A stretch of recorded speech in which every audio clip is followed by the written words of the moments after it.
За орой минь төргийн үзэгчтэй ингээд өнөөдөр бид нар бас энэ уул уурхайтай холбоотой асуудлууд мөн уул уурхайн дид үтсийн талаар ялангуяа төрөөс батлагдсан төмөр замын бодлогын талаар тодорхой тайлбар хийх зорилгоор юм хүмүүс ирчээд ярьцлага хийж байгаа маа ингээд миний зунгарт талд бол энэ төмөр замын бодлогыг судалж явуулж исэн тухайд дид үтсийн сайдын орлогч дид сайд байсан одоо арчилсан намын үндэсний зөвлөлт хорооны гишүүн ганс миний баруун гарт талд бол Liberty Partner гэж компани одоо өдөрдох зөвлөлийн гишүүн Ганбат мөн Liberty Partners компани одоо бас дид ерөнхийлөгч мөнх Эрдэнэ гэж залуу бид тэр оролцож байгаа маа. Тэгээд юм төмөр замын бодлогын талаар өнөөдөр ярилцсан гэсэн гэдэг ганц ухаас эхлэх үү. За тэгээ баярлалаа орой минь төргийн үзэгчтэй. Тэгээд өнөөдөр энэ уул уурхайн баялагийг ашиглахтай холбогдоод төмөр замын асуудал бас их чухсаар тавигдчих байгаа. За ер нь Монгол улсын хөгжлийн одоо их гол хүчин зүйлсийн нэг болсон төмөр замын бодлогын асуудлыг бол зайлшгүй ярьж нийтэд тодорхой ойлголт өгөх зүйтэй байна гэж үзсэн юм аа. Хэдийгээр батлагдсан ч гэсэн тийм энэ талаар бол их тийм нийт олон нийт бол нэг ойлголт багт. Их хурлаар бол батлагдсан хийгдэх ёстой.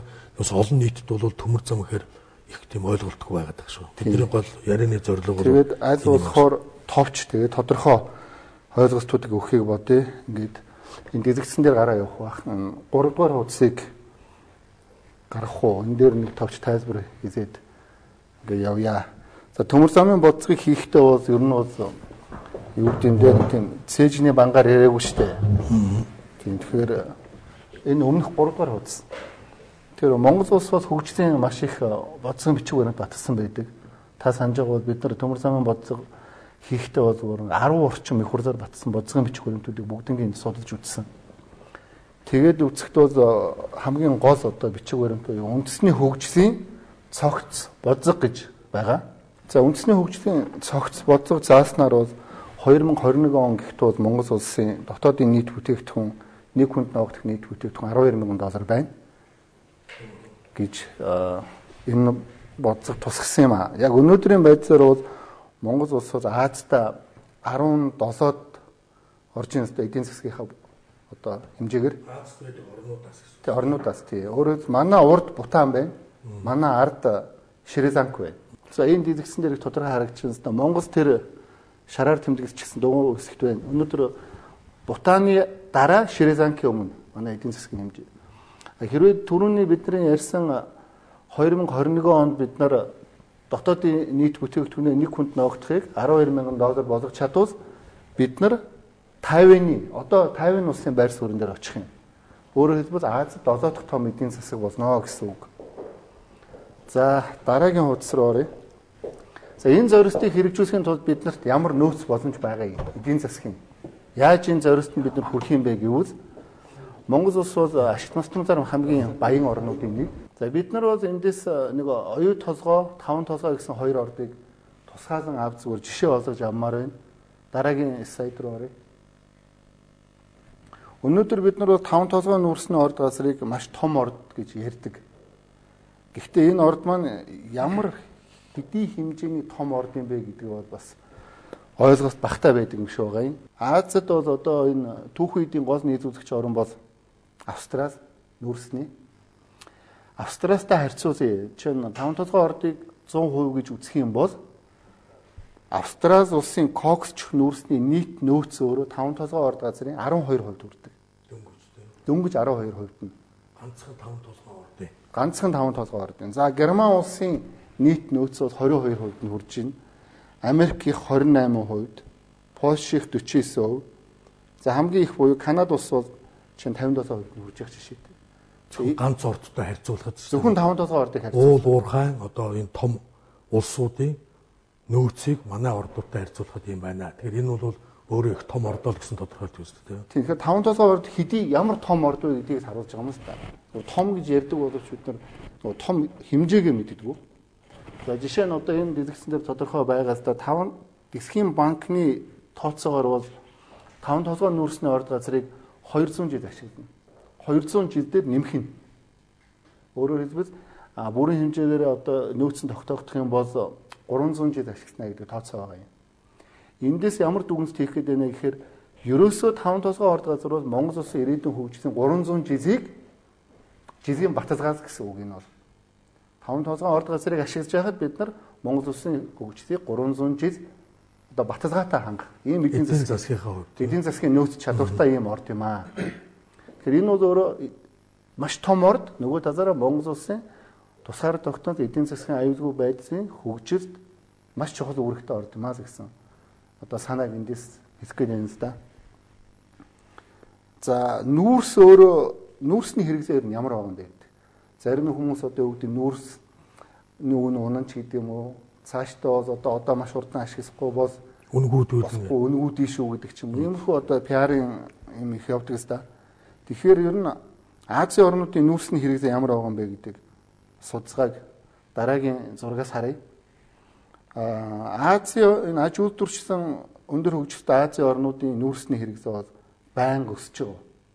Одоо эндээс харахад бол жишээлбэл Өмнөд Солонгос 2015 онд гэхэд 23 сая тонн коксч нүүрс хэрэглэхээр байна. За Япон гэхэд 68 сая тонн, Тайвань 9 сая. За манай өмнөд хөрш хятад улс бол 30 сая тонн. Эндээс харахад Азийн өндөр хөгжсөн аж үйлдвэрчсэн орнуудын нүүрсний коксч нүүрсний хэрэглээ бол маш их өсөж байгаа. Өөрөөр хэлбэл эдийн засаг нь хөгжөөд байна шүү дээ. Эдийн засаг нь хөгжөхөөр энэ эдийн засгаа дагсан эрчим хүчний өсөлт нь давхар яваад байна гэсэн үг. Давхар яваад байна. Цаашдаа бол энэ өсөлт бол үргэлжлээлээ. Сая 300 жил гэж ярьж шүү дээ. Тэгэхээр бол тэр нь хайшин. Гэхдээ бол тодорхой хэмжээнд бол өссөн график байна л гэсэн үг шүү дээ, тийм ээ. Тийм. Өөрөөр хэлбэл цаашдаа байнга өсөхөр байна. Энэ аж үйлдвэрчсэн орнууд өөрийнхөө эрчим хүчний одоо нөөцөө нүүрсэн шилжүүлсэн байна. Өөрөөр хэлбэл нүүрс бол ирээдүйн эрчим хүчний их үүсвэр гэдэг одоо чиглэлээ энэ авчиж өөрийнхөө технологио ч гэсэн шилжүүлсэн байна. Нүүрс рүү. За түрүүний хэлдэг тэр 300 жил гэдэг тооцоо бол Дэсгийн банкны тооцоо шүү дээ. Дэсгийн банкны тооцож гаргасан тооцоонууд.